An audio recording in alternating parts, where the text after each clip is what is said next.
From what I can see, they say that anxious attachment styles and disorganized attachment styles, aka fearful avoidant attachment style, are the most prone to cheating.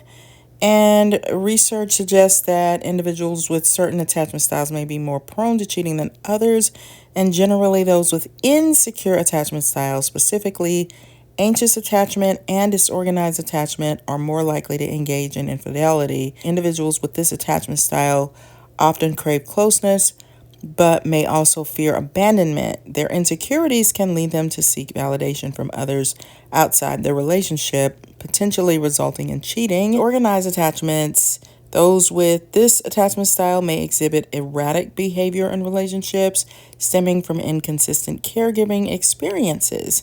They might struggle with intimacy and trust, leading to impulsive decisions, including infidelity. So, in contrast, individuals with secure attachment styles typically have healthier relationships characterized by trust and effective communication, making them less likely to cheat. So, should that be something that you consider when you are deciding upon who to get in a relationship with? Perhaps. I would say, as someone who kind of struggles with disorganized attachment style, or FA, I've never cheated. However, you can have more than one attachment style housed within you, and I tend to be securely attached. At least I think so when it comes to family, friends, co-workers. I tend to be steady and stable. It's only with romantic relationships when I start delving into the disorganized attachment lane. So my perspective might be a little different from somebody who is just purely disorganized attachment. I would think somebody who already has confusion when it comes to relationships wouldn't want to add more confusion by cheating on somebody, because now that's just going to make you feel even crazier and make things so much more complicated than they already are. So I think it also comes down to a moral issue, but it's not always morality that drives someone to cheat. And when I see videos on cheating, and you can find lots of them, when you think of cheating, what's the number one thing that comes to your mind? You probably think of a man. Sorry, men. And it's not that women don't cheat, because they do, because who are the men cheating with? However, you kind of think of somebody that we used to call a dog, and we still probably do. And that just means that the person cheats on multiple people. Like, they might have a wife and they might have several women that they're cheating with. Or they have a girlfriend and they're cheating on the girlfriend with multiple people. And all of these women think they're the number one, and this person is just spread out everywhere. I think the other typical way that we think of cheating is when somebody is in an unhappy relationship and they feel like they've been driven to cheat. Or let's say someone is married and their spouse cheats on them, so they cheat to feel better or to get back at the person. So cheating, we often think, at least there was a time when people would kind of potentially unfairly question the person who had been cheated upon. Like, what are you doing to your spouse? Like, are you treating him right? Are you treating him well or her very well? What would drive her to cheat? It's because you're not meeting that person's needs. And sometimes that is the truth, especially when you look at, like, for example, avoidant attachment style. That person is going to feel severely neglected by their mate and unfulfilled. And so they may act out with cheating to try to feel better. So those are the typical, I think, cheating scenarios. Can you think of any more? There's one cheating scenario that I think could be the most damage. And that cheating is when two people just fall for each other. Like they just fall head over heels. They're not trying to. They are, let's say they are people of high morals, that's not something that they're seeking. They're not just like, oh, I'm a Mac daddy and I just cheat for sport. Has nothing to do with that. They just find themselves meeting someone and they just connect like they're soulmates or something. I have not seen very much on that, and yet I can think of people in the public eye who have gone through that. Now, I don't know how moral they are, but publicly, Alicia Keys and her husband, they went through a whole big thing because he was married to somebody and they had an affair and now they're married. I think they felt head over heels for each other. What about Leanne Rimes? That was a whole big thing. She was messing with a married man and he divorced his wife and married her. And I think they feel like they are super soulmates. Then there is a famous pastor's daughter, who I won't say, who supposedly met her husband while he was married. And she says that she was really feeling herself at the time and that she just thought she was all that. So I don't know how much conscientiousness went into that. It was, I want you and I'm getting you. Some people have no morals when it comes to that. Some people may feel like, I think these days a lot of people feel like it's much easier for a man to find a spouse than it is for a woman to find a spouse. That they have better options, that men have better options than women do. And hey, that's up for debate and discussion. So there are some heinous women out there who believe that I don't have a man, I don't care, I'm going to share your man, I'm going to take your man, I don't care how it impacts you because I just want to be with somebody good also. I've heard women say that, and that just happens to be your boyfriend or your spouse, and they lack a conscience. But then there are people who do have a high degree of consciousness. And that's why I say this one could be the most complex of all because the two people aren't typical cheaters. They're not seeking it out. They are in happy relationships that are going well with somebody that they really love and care about. They have a happy family life. And then the next thing you know, they find themselves falling in love with someone. And it's not on purpose. It's not something that they can control or do anything about. And that makes it really hard. So then they have to fight to not fall for someone and have an affair with somebody that they just genuinely find as another soulmate. So where does disorganized attachment style fall? Fearful-avoidant attachment, FA, describes a type of insecure attachment that can develop in children, often as a result of inconsistent or frightening caregiving. It's not inherently moral or immoral. Rather, it's a psychological pattern that reflects a child's experiences and relationships with caregivers. And from a moral standpoint, the focus is on the behaviors and circumstances that lead to disorganized attachments. So, for instance, caregivers who are neglectful, abusive, or highly inconsistent may contribute to this attachment style, which can have long-lasting effects on the child's emotional and social development. So that is at the core of this. So one could argue that the actions of this caregiver are morally questionable as they can harm the child's emotional well-being.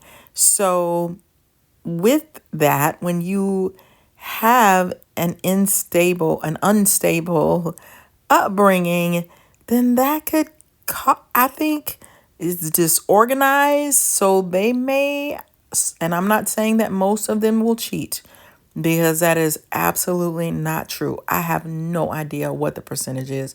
The percentage could be super small. It could be like 5% or it could be 50%. I don't know.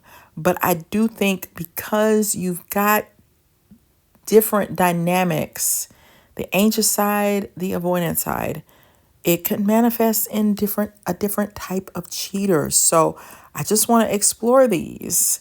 You might have an academic cheater, and this includes people who plagiarize, copy from others during exams, or use unauthorized resources to complete assignments. Hey, I bet you didn't know that was a type of cheater, but it is. You could have a professional cheater.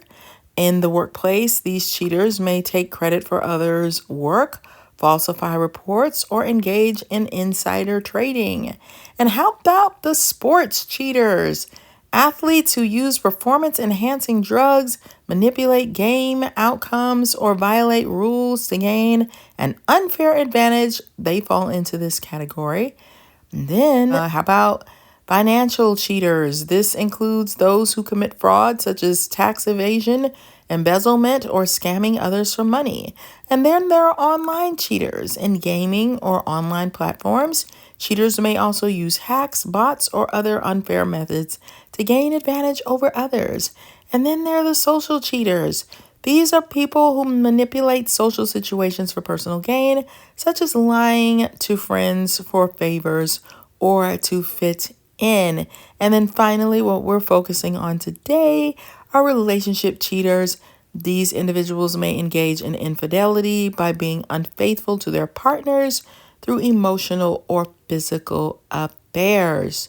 So, people, when combining the types of cheaters with individuals who have a disorganized attachment style or a fearful avoidant attachment style, their behaviors and motivations may be influenced by their attachment dynamics. So we're going to get juicy now. Here's how each cheater type might be altered. Number one, the serial cheater.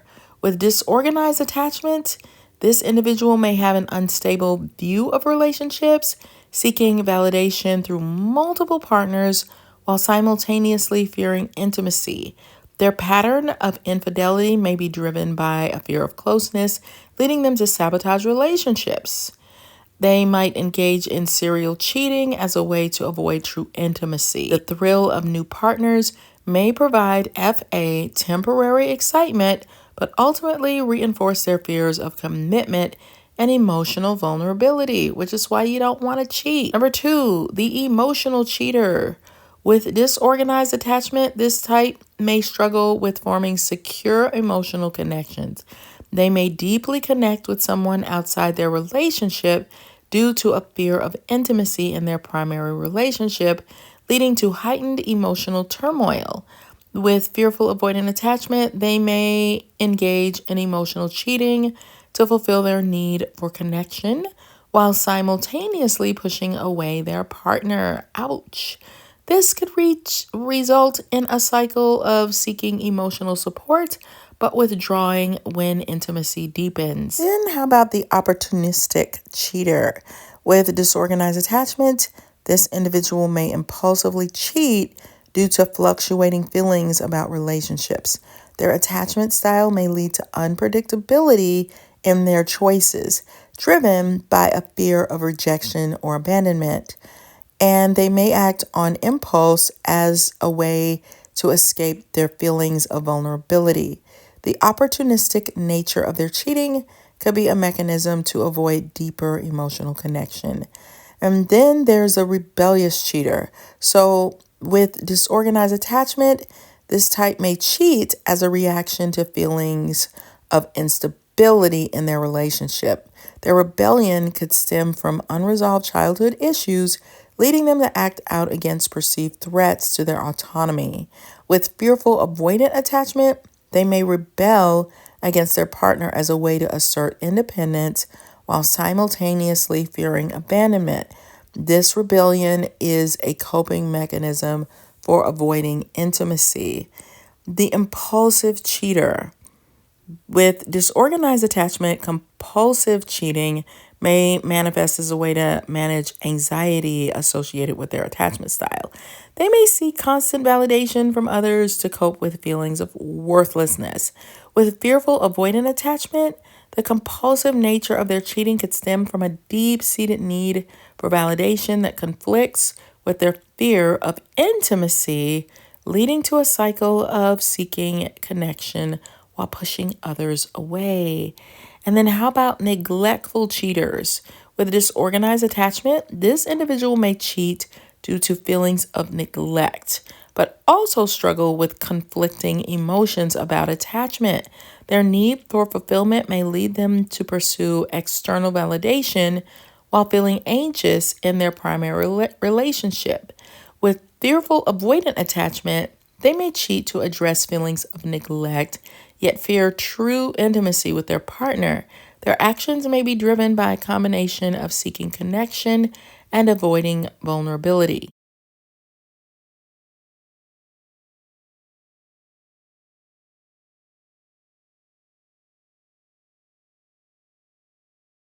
We definitely want to stay away from people who cheat.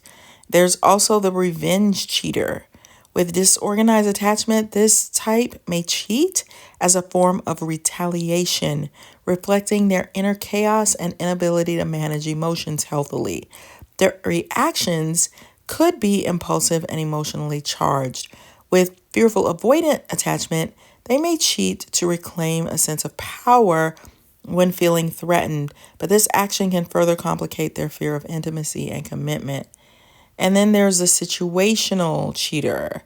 If they are disorganized or fearful avoidant, in moments of temptation, they may act impulsively without considering the consequences, reflecting their struggle with managing emotions and relationships. They may cheat in situations where they feel emotionally overwhelmed, using the encounter as an escape from their fears of intimacy. And then finally, there's the fantasy cheater.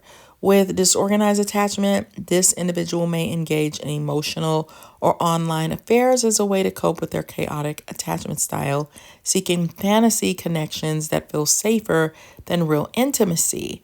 They might indulge in fantasies about other partners to fulfill their emotional needs while avoiding real life commitments, reflecting their inner conflict between wanting connection and fearing it. I'm not telling you these things to confuse you or upset you or freak you out in any way. I'm just exploring all the possibilities.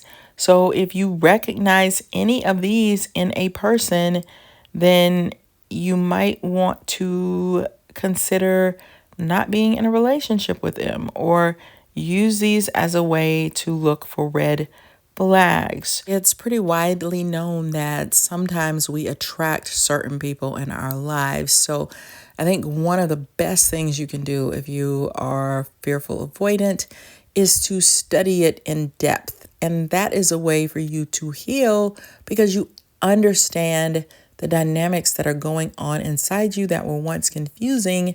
Now you can put words to it with these, intricate studies. You could watch my videos.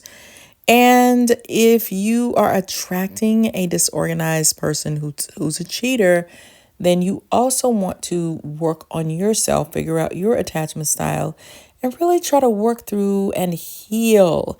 Focus on people who are positive, healthy. I was telling somebody this the other day who always ends up in workplace scenarios with very unhealthy people. And I told her, start focusing on the healthy people in your workplace so that you can start attracting that. And I think it's important in this scenario also. So do your work, do your healing. That is extremely important. And if someone is cheating on you, then you're going to have to work to find the strength to leave because it's hard to pull away from somebody who's cheating on you because your defenses have been weakened. I know all of this is frustrating, but it's something that we have to talk about, right? So if you are dealing with a cheater, check out my book, Flip the Script on Love. because I offer healing and help and love in that book and romance. And I think it can help you to get your relationship on track. You also might be dealing with a narcissist. So check out my book, The Workplace Narcissist, which is about a workaholic version of a narcissist who doesn't treat people very well. So you may want to check that out. And thanks for going on this journey with me. It's a new one. So if you disagree with something that I said, put it in the comments because I don't know everything about this attachment style. I'm just learning and sharing with you as I go. So I'll see you guys on the next video. Thanks for hanging with me. Bye.